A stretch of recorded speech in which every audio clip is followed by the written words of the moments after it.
Bata, narito na ang pagtatanghal ng unang grupo. Ang aming napili ay choosing between right or wrong. Tama ba? Okay. At narito po ang una naming eksena.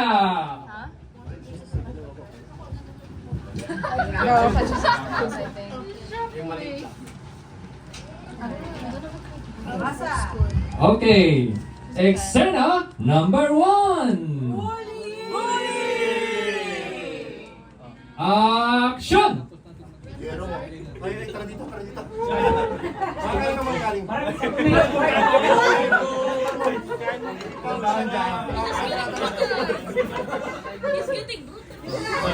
Is it blue? Parang totoo yan. Totoo ang buhay nila. Hoy, ang laki ng kuya. Ang laki ng kuya. May nabuli sa akin sa labas. Gagawa sa kuya ang Yung laki. mga tatlong payat. Ano, race? Ano na ang gagawin natin? Wrong choice! Si Jairom, bubentahan natin yung mga yan. Hawakan mo yan. Hanapin yung mga Maldores dyan. Yan, tatluan yan, mga bully.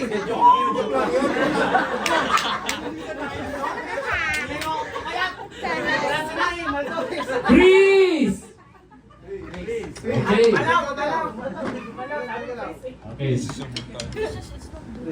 Okay. Reset. Okay, reset. Next eksena. Kuya Mike, Kuya Mike, Ay, asan na? may nabuli sa akin sa labas. Okay, action, reset.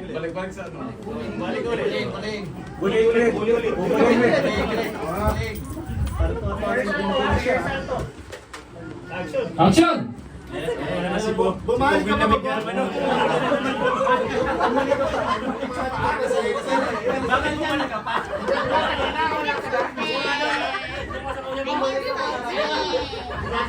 Kuya Mike, may nabuli sa akin sa labas. Ang gagawin natin? Right choice! Ganda ng papel ng dalawa. Ipag-pray natin yung mga kung yan ang buhay sa'yo. So, let's pray. Sa Lord, hallelujah. Purihin ka po ang aming Diyos, ang aming kakita sa lahat.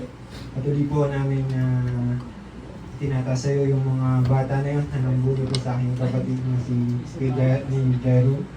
Ikaw po yung bumilos sa mga bata na yun na mangusap at ano man po yung mga ugali na nasasama nila na yun. Ibigay Panginoon sa kapangyarihan ng iyong tayong dakilang pagmamahal sa kanila ay babago po yung pagmamahal na nila, yung pagtatrato nila na yun sa aking kapatid. Sa susunod na mga araw na aming makikita yun, Lord, ay meron ka nga pong pagkilos sa tatlong bata na yun. Titiwala po kami sa iyong dakilang kapangyarihan, Panginoon. Narating yung time at magiging kaibigan niyo po yung tatlong bata na yun. Thank you, Lord. Napakatakila po ng iyong kapangyarihan.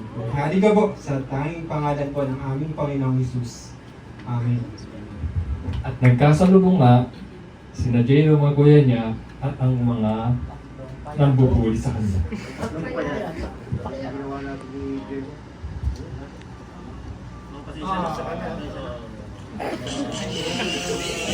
Yay! Papakan mo natin dyan! Right choice! Okay. Ladies choice!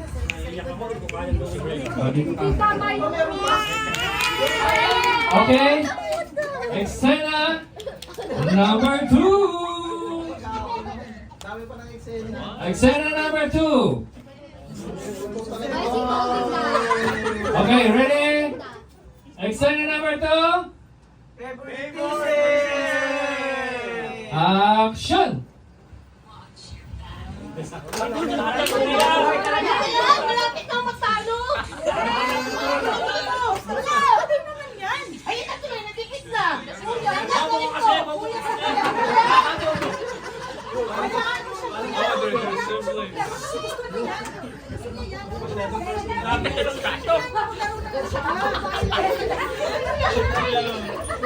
Wala sa script yun na. Wala sa script. Wala sa script yun na. Reset. Action! Bobo ka kasi. Ano ba laro ka na laro? Ano ba yan? Wala ka kasi. Malapit na nga matalo. Ano ba yan? Kaya pa yung pupunin. Ganyan, dapat. Marunong ba yung magbigayan sa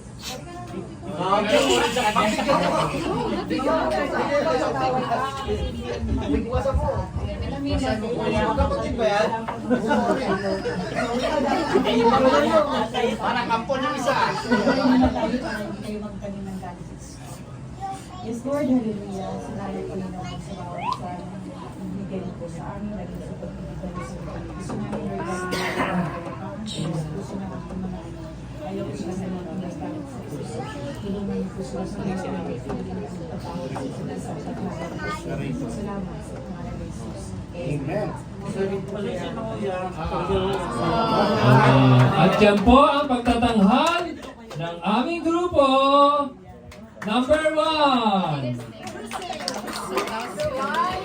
Choosing between right and wrong.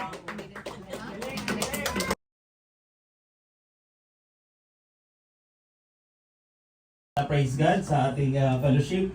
Ang amin po ay it's about learning to forgive yourself. Okay? So aming scenario is very recent about our OFWs returning home and ilang years na tayo dito sa Saudi Arabia. Sino po pinakamatagal dito? Sila. Okay. Alright, so start na po kami naming skip. Okay, si Kuya Tioli po ay larawan ng maraming Pilipinong OFW na tahimik na lumalaban araw-araw. Hindi lahat ng sugat nakikita minsan. Ang pinakamabigat na dala ng isang tao ay tao iniwan niya para mabigyan ng magandang buhay ang pamilya sa Pilipinas. Ang kwento niya ay kwento niyo at kwento nating lahat. Sakripisyo, pagmamahal, pagod at matagal na itinago. Sa gitna ng lahat, si Kuya Tioli ay na-repatriate to our OWA repatriation at bigla po siyang napauwi sa Pilipinas. Pasok!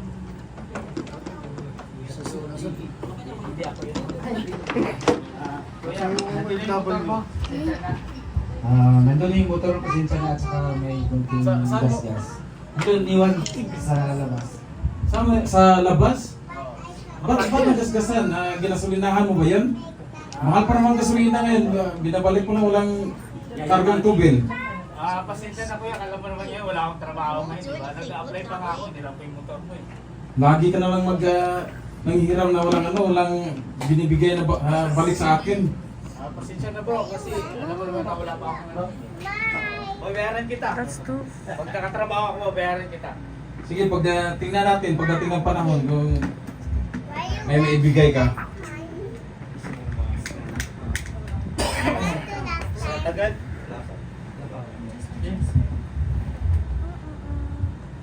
Sa tagal ng pagtatrabaho ni Kuya Tioli, lahat ng kanyang kamag-anak at mga kapatid ay nakaatang sa kanya. May mga panahon iisip nating masaya ang buhay dahil walang malaking ipon, bahay, naabot pero may mga bagay na hindi kayang sukatin ng pera. Mga kapatid na napag-aral, mga kamag-anak, pamilyang nakain araw-araw. Hindi man lamang lahat marunong tumanaw ng utang na loob. Si Kuya Tioli ay biglang umuwi at pinauwi dahil sa krisis sa Saudi Arabia.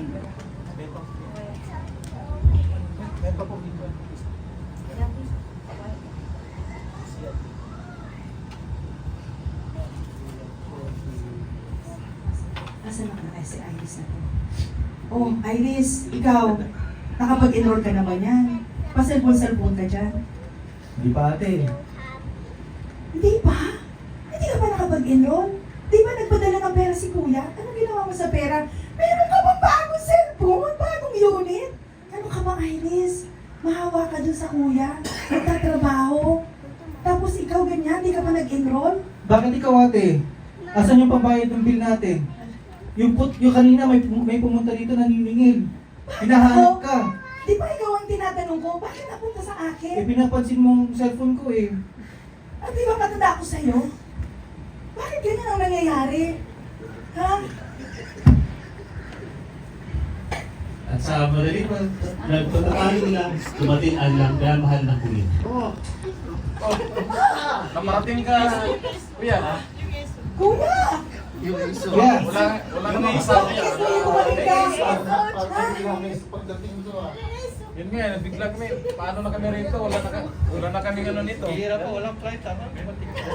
Ano nangyari? Hindi mo yung magawa akong salubong, palibasa wala akong pasalubong ngayon. Bakit kuya bigla-biglaan yung pag-uwi mo? Parang nakapin ko sa labas may mga kaguluhan kayo. Parang di niyo ako nang isa. Hindi niyo man ako magawang mayakap. Yun nga, nagkagulat eh. Kasi paano na kami nito? Wala na kaming aasahan sa'yo. Sa gitna ng kanilang pagtatalo, dumating ang isa't paglang kapatid. Kuya! Ate!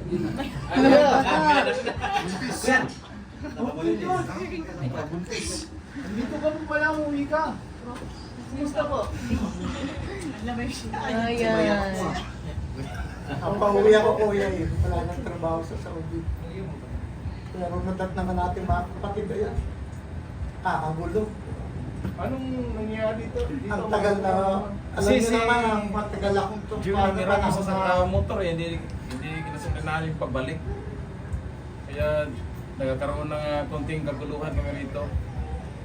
Ito nga si Iris, oh. Akala ko yung naka-enroll na. Pumapasok. Hindi naman pala. May bagong unit na cellphone, oh. Kuya, pasensya na. Nagastos ko yung... Dati sinulong sa akin, problema. Ito nga po pala kuya yung Ito lang ko, pamangkin na, gano'n. Pero ko, yung basta. May anak ka na pala, di ko din alam ah. Kasi ang alam nyo lang naman lagi, eh, maalaala nyo lang naman pag may pangangailangan ko. Dumating ako dito, ayan, ang gulo-gulo nila.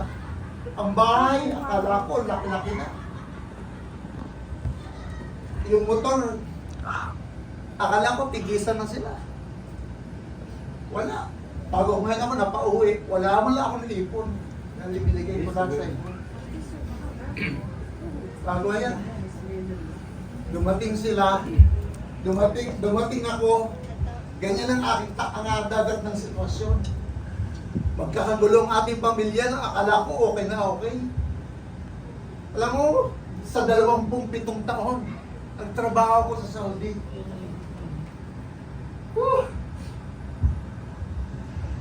Sa unang pagkakataon, naramdaman ng Kuya Jody na pagod siya maging matatag. Pero habang umiiyak siya, ay naalala niya isang sabi ng matandang OFW. Kung hindi kaya lahat ng sakripisyo ay nakita ang bunga agad, pero hindi ibig sabihin ay ikaw ay hindi nagtagumpay.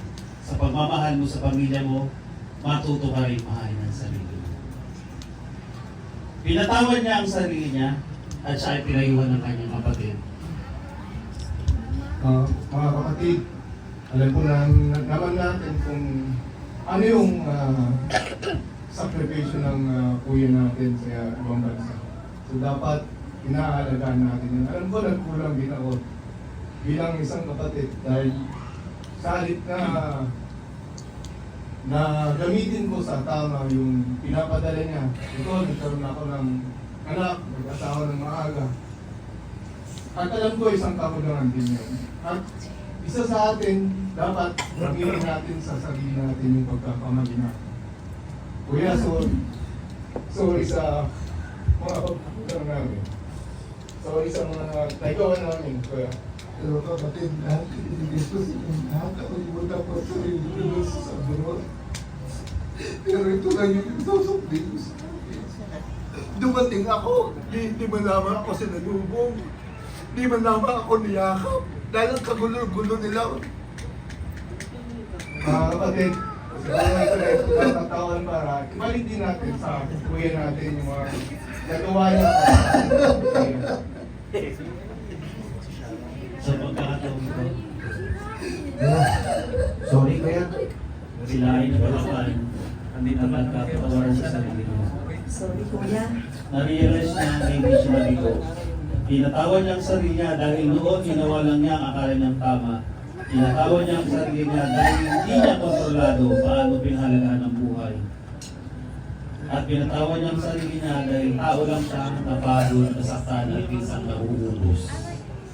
Mula noon, dahan-dahan niyang sinimulang mahalin ulit ang sarili niyang pamilya.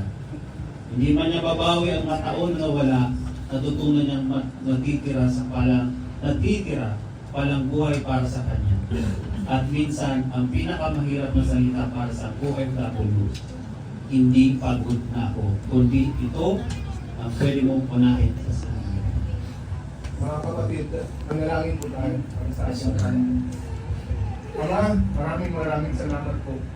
At bigkis mo ulit ang pamilya na ito. Maraming salamat po sa pagtitingan niyo po sa aming kapatid. Maraming salamat po sa pamilyang ito. Napatuloy niyo pong binigay sa kabila ng mga nagagawa po namin. Ama, dalangin po namin ang pagkakaisa. Malayo po ang pagmamahalan sa pamilyang ito. Higit pa man sa ano pa mang bagay. Ang lahat ng ito ay dinadalangin namin sa pinakamatamis na pangalan ng Panginoong Jesucristo at sa gabay ng Banal na Espiritu Santo. Amen. Alright, that ends our skit. And come to me, all you are weary and burdened, and I will give you rest. Matthew 11:28. Learning to love yourself is the greatest gift of all.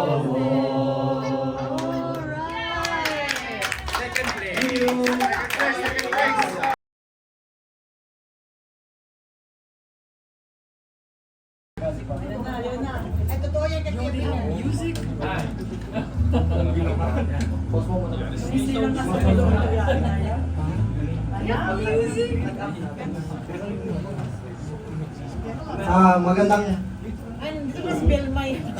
Magandang hapon po sa lahat. At nandito po ang group number 3. Actually, hindi po namin ito napaghandaan. Ang galing ng ano eh. So, okay lang. This is not a competition, but we need to...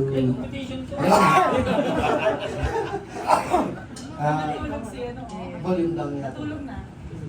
Ayan. So, yun. Ang group number 1 is... ang topic namin is the power of prayer. So, sino po yung naniniwala na there's a power in prayer? Yes!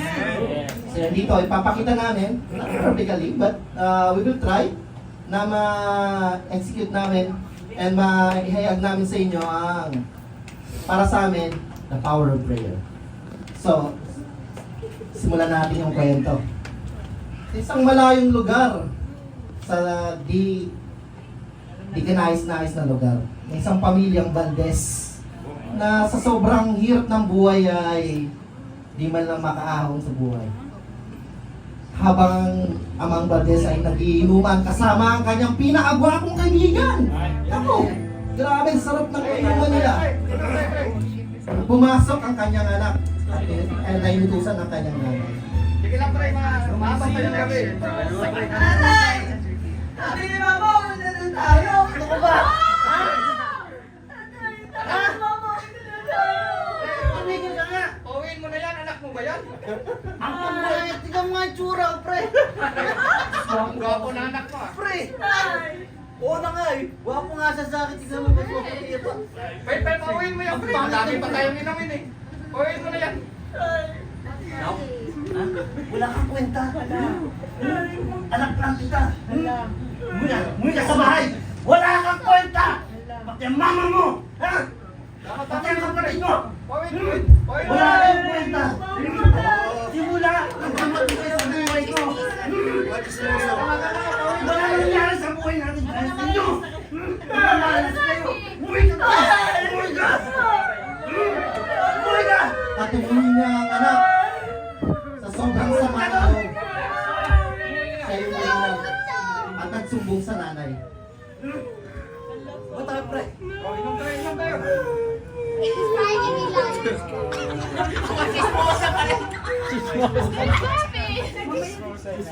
Mo sa kapit pa.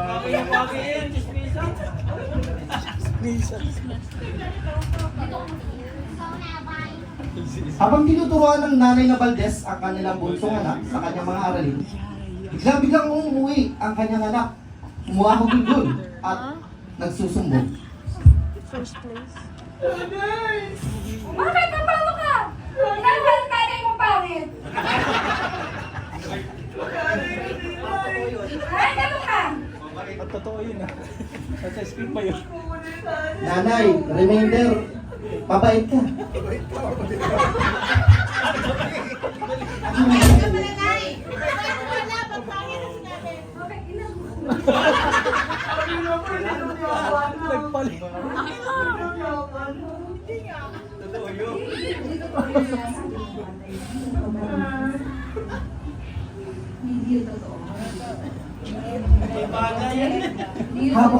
Habang pauwi ang tatay na Valdez, kasama ang pinagwapo niyang kaibigan, nang biglang nakaramdam ka ng sakit sa kanyang kalamnan. Sige, umuwi ka na pa. Pagod na ako sa bahay, pre. Oh, nag-aaral ka? Sige ka na bahala doon. Wala kang kwenta. No? Kahit pag-aaral ka, wala kang mararating. Hanggang dito na lang buhay na natin. Ha? Lalo yung pangit na yan. Ha? Hindi natin ano.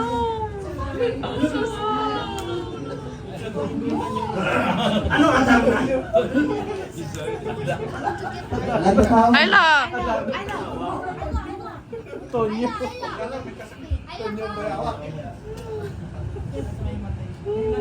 Yan.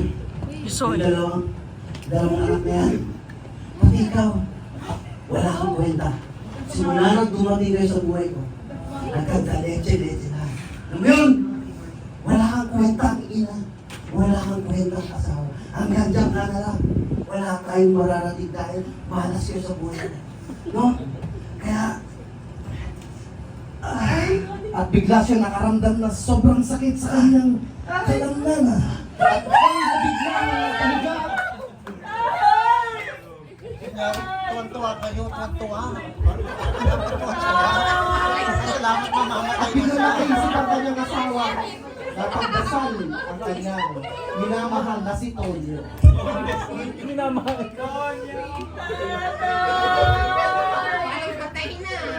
Pagkatawa yung nanganay. Quiet please. May nag-pray kayo. Pinag-pray na daw. Nag-pray ka agad. Yung laway nyo, te. Take two daw. Yung main character nang hihingi ng take two. Seryoso na daw, seryoso. Action.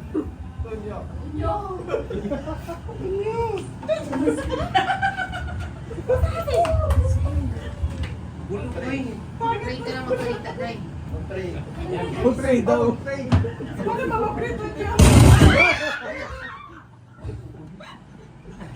Hanggang ako sa iyo. Lord, Sa aking puso. Lord, ako po Panginoon. Hindi po Panginoon ito hinihiling ang buhay sa aking Panginoon. Sa aking asawa, Panginoon. Sa aking mga anak, Panginoon. Hindi ganitong buhay, Panginoon, ang araw-araw. Gabi-gabi kong dinadalangin sa inyo, Panginoon. Huwag niyo po hayaan, O Lord, ang asawa ko, Panginoon. Si Tonyo, Panginoon. Huwag niyo hayaan, Panginoon.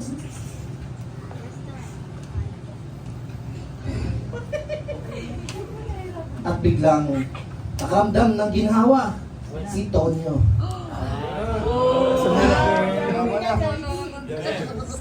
At bigla silang nagdasal ng pasasalamat sa Panginoon dahil sa nangyari.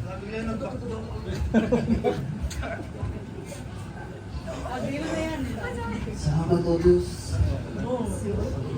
Salamat sa kagalingan, Panginoon. Tunay nga, Panginoon, sa kapangyarihan ng Panginoon. Ako ay gumaling mo, Panginoon. Salamat sa aking pamilya, Panginoon. Salamat sa kapatawaran, Panginoon. Salamat sa pagmamahal ng aking may bahay at ng aking mga anak, Panginoon. Tunay nga na ito ay Diyos. Ngayon at magpakailanman, Panginoon. Salamat. Hallelujah. Simula nun, naging mabuti ang kanilang takbo ng kanilang pamumuhay. Gumanda ang estado ng kanilang mga trabaho. Nagkaroon sila ng magandang kinabukasan. Pagdaan ng ilang araw ay bumalik ang kanyang kaibigan na pinakagwapo sa buong mundo.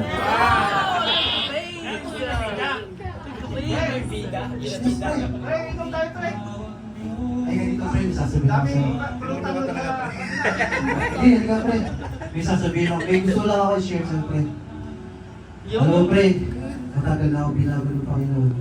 At nagpapasalamat ako sa Panginoon dahil kundi dahil sa misis ko, ginamit niya ang aking may bahay para gumaling ako, para ipanalangin ako. Kaya yung mga vision na yan pre, matagal ko na iniwan niya. Nagbago na ako para sa aking pamilya at para sa Panginoon. Kaya kung ako sa'yo, sama ka sa amin, magbago ka na rin. Sige, nag-isipan mo. At simula nun, nabago na ang tuluyan ng kanilang pamumuhay. At dyan po, sana po'y nakuha nyo ang mensahe ng aming counting skit na pinamagatang The Power of Prayer.